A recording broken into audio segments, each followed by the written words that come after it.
Hello all, very good morning. In today's topic, we'll discuss regarding the coronary artery diseases. So this coronary artery disease, it is a disease which is mainly occurring in the heart. So what is this coronary supply? The blood supply which is present in the heart is known as coronary blood supply. So coming to the topic here, coronary artery disease, it is also known as ischemic heart disease. So what is this ischemia? Due to the lack of blood supply, you can observe the bluish discoloration. So where the oxygen levels in the blood were in a lower side and where the CO2 levels were increasing, then there you can observe this sign of ischemia. So the coronary artery diseases means where the blood supply to the heart was diminished, which is leading to the ischemic heart. So this is called as coronary artery disease. So if you see here, it is the impairment of heart function which is due to inadequate blood supply to the heart muscles and for its functioning. So it is mainly caused because of any blockage or narrowing of the coronary artery. That's what. So where there is an interruption in the blood supply to the heart, which is leading to the decreased O2 levels, means which is leading to the decreased inadequate blood supply to the heart muscles for their normal functioning. It is called as coronary artery disease. So you can see here, these are the, in this picture you can see this is the anatomy of the coronary artery system here. So this was the left coronary artery and this one is the right coronary artery. So all these are, you can easily visualize here. So I will explain you, I won't touch the physiology, but I'll explain you what is this coronary artery disease here. So when a artery is in a normal manner, the lumen of the artery is normal here, you can observe. So the blood flow here is very easy. The blood flow here is going without any kind of interruption. But when it is coming to the coronary artery disease, in the coronary artery disease, the arteries, their lumen is becoming lower here. So you can see here the blood can flow very easily, but whereas it is coming to here, the blood flow is interrupted by this lipid deposition. The blood flow is interrupted by this lipid deposition in the coronary artery, which is leading to the decreased inadequate blood supply to the heart, and it is leading to the disability, or it is leading to the decrease in the normal functioning of the heart. So this is called as coronary artery disease. So if you see the coronary artery disease in its prevalence wise, it is present all over the world, and you can observe the highest mortality rate in the North Europe as well as in English speaking countries such as Ireland and Scotland. So if you see India, so large data is available here because India is also having this coronary heart disease where number of people are getting affected annually. So if you see, it is reported that its coronary heart disease, it attains peak period between the 51 to 60 years of age.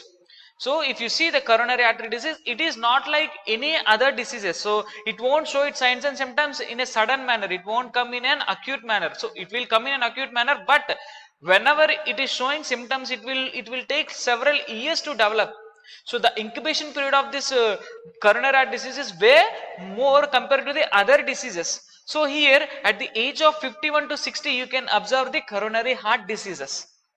Why? Because the incubation period is very slow. So slowly, because of this lifestyle habits, because of the food habits, and because of the behavioral habits, the arteries keep on occluding with the plaque which is present in the body with the excessive lipids. So it will take several years to develop a particular clot in the artery. So whenever it is developing at the age of 51 and 60 years, you can observe the peak number of cases of this coronary heart diseases. So when they have calculated the incubation period of the disease, they have find out that it was taking more than 10 years to occur in the person who is getting the CHD. And if you see here, the males are more affected compared to the females. So diseases like hypertension and diabetes and habits like smoking, these are major responsible factors for the disease causing CHD, nothing but coronary heart disease. So the cause of this CHD is multifactorial, and there are several number of factors associated with it. So you cannot say that it is occurring mainly because of the hypertension, or you cannot say it is just because occurring because of the smoking or because of the behavioral habits like alcoholism. No, it's not like that. So there were several factors which are involved in the coronary heart disease. Are you getting me?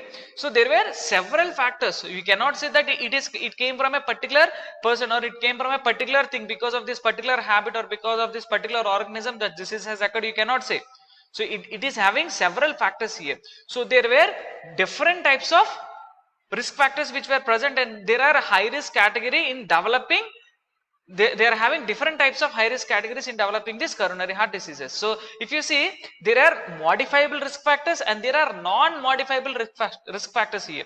So what are these risk factors that were associated with? Means age, sex, family history and genetic factors, cigarette smoking, high blood pressure and the serum cholesterol elevation, diabetes, obesity, and people who are having stress and people who are having sedentary life. So these are some major risk factors in the coronary heart diseases. So if you see here, as we can see, we have modifiable risk factors and we have non-modifiable risk factors. So what are these modifiable risk factors?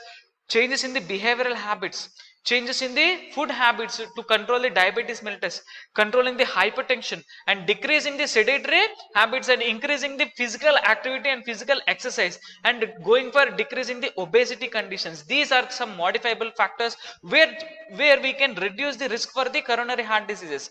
And aging, genetic factors and gender factor, these are non-modifiable things here. So the things which can be modified to prevent the coronary heart diseases are like obesity. If you are maintaining your diet, if you are going for your regular exercise, sedentary life can be affected, as well as the obesity can be decreased, and behavioral habits such as smoking and alcoholism. So whenever you are quitting these type of diseases, you can prevent the disease. And whenever you are having this diabetes mellitus or any kind of hypertension, if you are following with the correct medication and if you are following with the regular checkups, you can prevent the complications which were associated with these diseases like coronary heart disease. So as we are discussing, what are the modifiable? Age, sex, what are the non-modifiable? We have age, sex, family history and genetic factors. So these are the things which we cannot modify. But what are the modifiable factors here? The modifiable factors here are cigarette smoking, high blood pressure, elevated cholesterol. So these are some modifiable things. These are within our hands. So before they are entering into a serious condition, if you are able to identify the factors and if you are able to control those factors, you can control the disease, coronary heart disease. So firstly, first one we'll discuss regarding the cigarette smoking. Here, the degree of risk of developing the CHD is directly related with the number of cigarettes smoked per day. So the risk decreases with the cessation of smoking. So based on the number of, we know chronic chain smokers, those who smoke more than 2 to 3 packs per day. So without cigarette per at least for 10 minutes they cannot stay. So in these people, the risk for the coronary heart disease is very high. And if you see the persons like high blood pressure, where there is high blood pressure, so hypertension, where there is pressure on the valves of the arteries, there you can observe the atherosclerosis. So this is because of the presence of the hyperlipidemia. So this was an increase, this is also an increasing risk factor for a coronary heart disease. So first we have seen regarding cigarette smoking and we have seen regarding the hypertension. So now we'll discuss what is this elevated serum cholesterol. So the changes of the coronary artery diseases, it is increasing with the serum cholesterol concentration. So the lower density lipoproteins, these are mainly associated with the premature atherosclerosis, and higher density lipoproteins, they are protecting us against the development of the heart disease. But unfortunately, the foods which we are taking nowadays, they are the low density lipoproteins, which is leading to the deposition of these lipids in the coronary arteries, and it is resulting in the coronary heart diseases. So next thing is obesity. So what is this obesity? So increased weight, increased levels of cholesterol. So all these things, these obesity, it will lead to the hypertension, and this hypertension and this obesity is mainly occurring because of the fat accumulation in the body. The more you eat, the more the junk food we prefer, the more the risk for developing the related conditions with the obesity like diabetes and hypertension. This diabetes and hypertension, and these are the major problems for the coronary artery disease. So as we have seen, diabetes, so the risk of coronary artery disease is 2 or 3 times higher than the non-diabetic condition, if you see here. And next thing is stress. Whenever a person is feeling extreme stress, so whenever he is not stable in his mental manner, so there was alteration in the adrenal corticotropic hormones and aldosterone. These are causing this adrenal corticotropic hormones, and these are aldosterone. These are mainly responsible for the maintenance of hypertension in the body, means blood pressures in the body. So alteration in these hormones will lead to the condition called as hypertension, and this hypertension again, it will lead to the coronary artery disease. So these are some risk factors which were associated. You can also see here alcohol intake. So the more the person is taking, the higher the risk for the coronary heart diseases. And if you see other factors like hormones and physical activity, and people who are consuming, mainly women who are taking more number of oral contraceptives. So these are also some of the factors which are leading to the coronary artery disease. So how you can prevent and control this coronary artery disease? So we have seen the risk factors. So how you can control here? So if you know the risk factor, you can control the disease, correct or not? So here, if you see early diagnosis and treatment, first thing is we have to identify, we have to diagnose the patient as early as possible, and you have to treat the patient. So what are the causes of this coronary artery disease? So they must be identified. The diseases like hypertension, the diseases like diabetes, these are some chronic diseases, and obesity. So these individuals are considered as high risk for the coronary artery diseases, and you have to go for regular weight checking, regular blood pressure checking, and regular health checkup with the serum cholesterol and behavior related things like alcohol intake and physical activity and cessation of smoking. So these are some of the things which will help in the prevention of coronary artery diseases. So people, if anybody are having hypertension in the family, so if anyone is taking the oral contraceptives, these people are considered as risk for developing the coronary artery diseases. So these individuals who are mainly at risk, the individuals who are mainly at the risk, these persons, they must be identified and they must be treated with the early medication and surgery. So surgeries like PTCA, percutaneous coronary angiogram, and the CABG, coronary angiogram bypass grafting. So these are some of the surgeries which were performed. So if you want to know what is this PTCA and what is CABG, I will do the next video. In next class I will try to explain you this through the video. So these are some and if you are able to modify your behavior in relation to the nutrition and in relation to the exercise promotion and lifestyle changes like cessation of smoking, cessation of alcoholism, doing physical exercise, and eating a nutritional and balanced diet, these are some of the factors which will decrease the coronary heart diseases. Coming to the dietary modification here. So as we are discussing earlier, mainly the dietary changes. So if you are able to take the intake, decrease the intake of fat, if you are able to reduce the cholesterol intake, then you can automatically decrease the occurrence of this coronary heart diseases. So if you see the WHO expert committee, it has recommended the following dietary changes. So the dietary changes are like limited consumption of the saturated fats, reduction in the dietary cholesterol, reduction in the fat intake, that is about 20 to 30% of total energy intake, and if you are able to avoid the alcohol, and reduction in the salt intake, that is 5 grams per day or less than 5 grams per day. So this is mainly decreasing the hypertension. So alcohol and if you are able to reduce the fat intake, it will reduce the obesity. So an increase in the complex hypo and increase in the complex carbohydrates. So these are some dietary modifications which can be done. Coming to the physical activity and exercise promotion. So what is this physical activity and exercise promotion means? People, they should be encouraged to do the physical activity.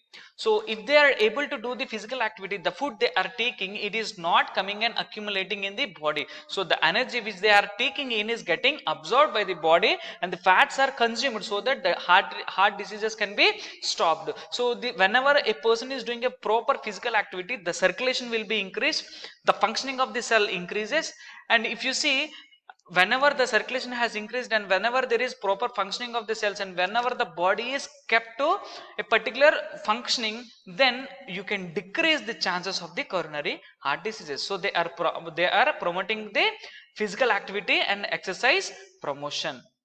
Next one is regular checkup and follow up for high blood pressure. So if anybody is suffering with the hypertension, who are having the increased blood pressure, so they should be able to do the dietary modification, and if it is required, they should be able to take the proper medication to prevent the coronary heart diseases.